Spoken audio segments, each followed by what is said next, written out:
myself Nazneen Akhtar. Welcome to my study channel Naz Studies. The topic of today is about ascent of sap. Let us discuss on the vital theory. Root pressure theory हमने पहले discuss कर दिया था. Now we will see on the vital theory.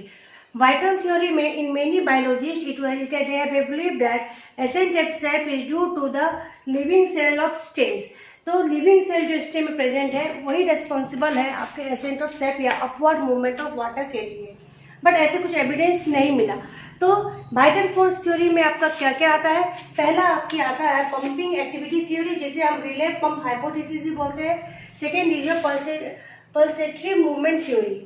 तो pumping activity theory में it is was first proposed by Godlewski in 1884. तो Godlewski ने क्या बताया कि ascent of sap is due to pumping activity of xylem cells और xylem cells parenchyma and medullary test. तो उन्होंने बताया कि जो आपका एसेंट ऑफ सैप होता है ये आपका पंपिंग एक्टिविटी होता है. हमारा कहाँ पर होता है?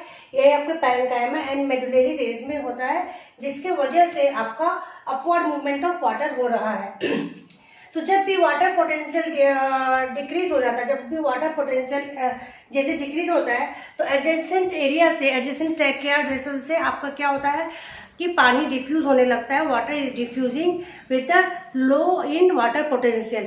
तो इसकी वजह से क्या हो रहा है आपका, किस तरह से पंपिंग हो रहा है. जैसे जैसे with the low pressure low water potential is creating, then water diffuse from the surrounding to equalize it. तो in this way the pumping activity theory इस तरह से बता रहा है. लेकिन इसके रिजेक्शन हो गया. किसने किया? स्ट्रॉसबर्गर ने किया 1893 में. तो स्ट्रॉसबर्गर ने किस बेसिस में इसे रिजेक्ट कर दिया? उन्होंने बताया कि जो एसेंट ऑफ सैप सिर्फ लिविंग सेल में ही नहीं होता है बल्कि डेड सेल में भी देखा गया है. अगर हम इसे एसेंट ऑफ सैप को अगर हमने सप्लाई कर दिया विद साइनाइड और हाई टेम्परेचर, तो वी विल सी दैट कि then also ascent of sap is taking place. तो अगर आप एसेंट ऑफ सैप या upward movement of water is still continue when we supply with the chemical like cyanide और apply with high temperature, तो इससे कोई affect नहीं होता है. तो इसलिए स्ट्रॉसबर्गर ने इसे रिजेक्ट कर दिया. सेकेंड आपका आता है पल्सिटेटरी मूवमेंट थ्योरी. तो पल्सिटेटरी मूवमेंट थ्योरी ने हमारे इंडियन साइंटिस्ट ने किया था, जिनका नाम था JC Bose in the year 1923. JC Bose ने क्या बताया? Cell of inner layer of cortex they possesses a pulsating action. तो उन्होंने बताया कि हमारा इनर सेल ऑफ कॉर्टेक्स जो है उसमें पल्सेशन होता है, that is construction and expansion. जैसे हमारे हार्ट में कंस्ट्रक्शन एक्सपेंशन होता है जिससे हमारा blood flow in and out होता है. इन द सेम वे हमारा इनर कॉर्टेक्स भी पल्सेशन कराता है, जिसके वजह से क्या होता है, water from the adjacent cell it diffuse into the cells and xylem cells और जाइलम वेसल्स, जिसकी वजह से आपका movement of water take place होता है. तो ये भी आपको provided by xylem parenchyma cell लिखा हुआ है. तो इन्होंने भी यही बताया है कि जो पल्सेशन होने की वजह से, कंट्रैक्शन एंड एक्सपेंशन की वजह से there is water enter from the diffuse surrounding into the xylem vessels and that help in upward movement of water. तो इन दो अलग अलग साइंटिस्टों ने अलग अलग थ्योरी अपने समय में रखा and this is describe about the vital theory. Now we will go on about the physical theory. Discuss on physical theory. तो फिजिकल थ्योरी में हम दो थ्योरी पढ़े हैं. One is imbibition theory, second is your capillary force theory. Imbibition theory is proposed by Unger and it is supported by Sachs in 1817.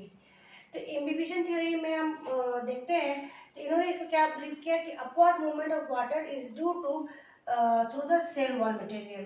कि जो cell wall है हमारा प्लांट का, वही आपका अपवर्ड मूवमेंट ऑफ वाटर में हेल्प करता है, क्योंकि सेल वॉल यहाँ वाटर को एब्जॉर्ब कर रहा है या इम्बाइब कर रहा है. तो लेकिन इस तरह ये जो केसेस है upward movement of water in case of like this कि सेल वॉल जो एब्जॉर्ब कर रहा है इट इज़ इनसिग्निफिकेंट. क्यों इनसिग्निफिकेंट है? क्योंकि वाटर जो है it is not absorb by the cell wall. यहाँ वाटर किससे एब्जॉर्ब हो रहा है? By the lumen of vessels. Lumen of vessel ही वाटर एब्जॉर्ब कर रहा है, ना कि सेल वॉल. इसी वजह से इस थ्योरी को डिस्कार्ड कर दिया गया. तो इम्बिबिशन थ्योरी इतना इनसिग्निफिकेंट नहीं, वाटर तो एब्जॉर्ब होता ही होगा लेकिन ये इतना सिग्निफिकेंट रोल प्ले नहीं करता है आपका अपवर्ड मूवमेंट ऑफ वाटर जाने के लिए.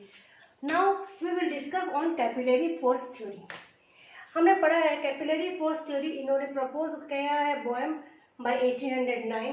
तो इन्होंने क्या बताया कि प्लांट में जो जाइलम वेसल होता है they act like a capillary tube. अपने और ये जो जाइलम वेसल है ये they are arrange like that one above the other to form a continuous channel. एक कंटिन्यूस चैनल फॉर्म करे जिसको कैपिलरी ट्यूब के साथ कंपेयर किया जा रहा है। क्यों आ रही है? कैपिलरी ट्यूब में हम क्या देखते हैं? Capillary tube are very less in diameter that help in what uptake of water. अगर कैपिलरी ट्यूब में हम वाटर डालते हैं तो इट मूवमेंट ऑफ वाटर को में हेल्प, मतलब अपवर्ड मूवमेंट ऑफ वाटर देखा जाता है due to its less diameter.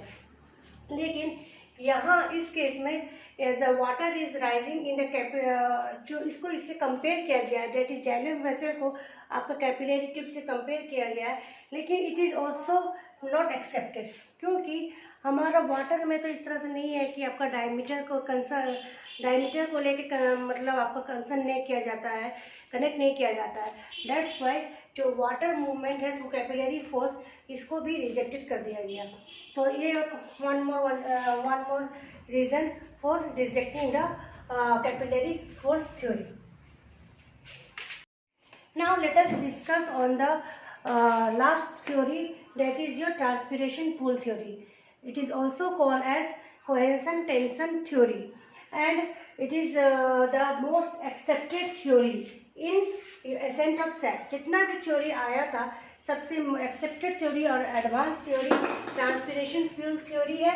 इसे कोहेशन टेंशन थ्योरी भी बोलते हैं। Mainly in this theory we will see what are the things that are working। यहाँ ऐसा क्या है जो वर्क कर रहा है जिससे जो जितनी थ्योरी आई जिससे रिजेक्टेड हो गया। फर्स्ट हमारा है कि इस थ्योरी में हम पढ़ेंगे कोहेशन क्या है, एडहेंशन क्या है एंड ट्रांसपिरेशन पूल क्या है।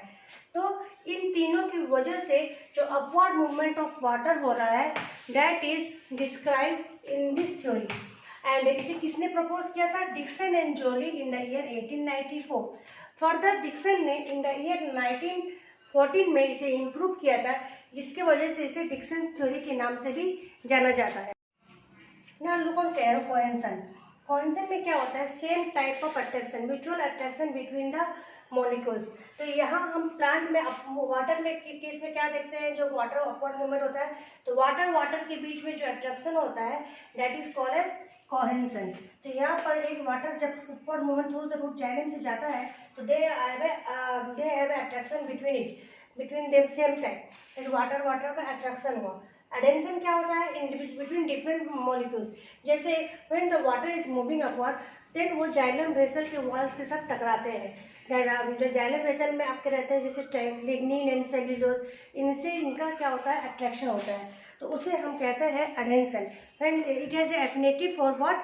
Affinity for the different particles. When the water attract with the different molecules like lignin or cellulose in the xylem vessels, we call it adhesion. तो इसे adhesion कहते हैं। जैसे आपके lignin and cellulose of xylem vessels से होता है जब attraction water का, तो that is your adhesion। तो ये दो काम करते हैं। तो adhesion की वजह से क्या होता है? आपका एक दूसरे को वॉल के जाइलम वेसल के ढक में ये टकराते हुए जाते हैं। प्लस कोहेशन में water molecules they are have attraction. तो ये हेल्प करता है आपके कॉलम ऑफ वाटर को राइज करने के लिए। Third is your transpiration pull and development of tension. इस केसेस में क्या होता है आपका? We know that transpiration is taking from the leaves. कहाँ से होता है? लिप्स से होता है। अगर लिप्स के through the stomata the water is coming out in A form of vapour. जब वाटर यहाँ से निकलते हुए जाता है तो इट क्रिएट ए टेंशन। कहाँ टेंशन क्रिएट कर रहा है? इन द वाटर कॉलम में टेंशन आ जाता है, टेंशन क्रिएट हो जाता है। तो ये टेंशन कहाँ तक ट्रांसमिटेड होता है? Up to the root. तो रूट तक जाता है और अपना मैसेज देता है कि चलो पानी का कमी हो गया है। तो एक तरह का फोर्स क्रिएट होता है in the leaves that is called suction force. Suction force की वजह से क्या होता है? There is a upward movement of water take place. और क्यों? ट्रांसपिरेशन में वाटर क्या हो रहा है? लूज हो रहा है। There is a loss of water from the leaves. Leaves से जैसे वाटर जैसे हट रहा है तो एक तरह का टेंशन क्रिएट हो रहा है in the column of xylem. जैसे ही जाइलम वेसल में टेंशन क्रिएट होता है तो वो ट्रांसमिटेड होते होते रूट तक सिग्नल पहुंचाता है। तो वहाँ से क्या होता है? ऑब्जर्प्शन ऑफ वाटर के साथ साथ अपवर्ड मूवमेंट ऑफ वाटर भी होने लगता है। तो इसे हम कहते हैं ट्रांसपिरेशन पूल और डेवलपमेंट ऑफ टेंशन। तो ये हो गया आपका development of tension and transpiration pull. तो ये तीनों फोर्स काम करता है, ऐसे नहीं कि सिर्फ ट्रांसपिरेशन पुल, कोहेंशन भी हो रहा है, वाटर वाटर के बीच में अट्रैक्शन एडेंशन भी हो रहा है, इसका वॉल के साथ अटैच होते हुए वाटर ऊपर की तरफ जा रहा है, वाटर वाटर मॉलिक्यूल के साथ जा रहा है, एंड साथ में एक टेंशन डेवलप होता है जिसके वजह से upward movement of water take place होता है। वाटर अपवर्ड मूवमेंट, जितना ज़्यादा ट्रांसपिरेशन होता है उतना ज़्यादा ही आपका ट्रांसपिरेशन पुल भी होता है और ज़्यादा सक्शन फोर्स काम करता है। और जितना कम ट्रांसपिरेशन होगा, मोर ट्रांसपिरेशन, जितना ट्रांसपिरेशन हो रहा है देन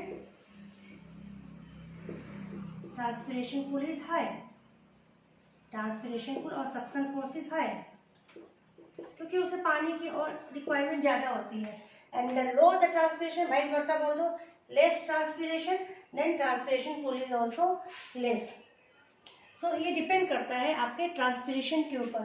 तो ट्रांसपिरेशन पुल थ्योरी मेनली आपके ट्रांसपिरेशन के ऊपर ज़्यादा फोकस करता है, जो इस मैकेनिज्म और एसेंट ऑफ सैप को डिस्क्राइब कर रहा है। So this is all about the today lecture on transpiration pull theory. So student, wait for the next video. Till then, bye.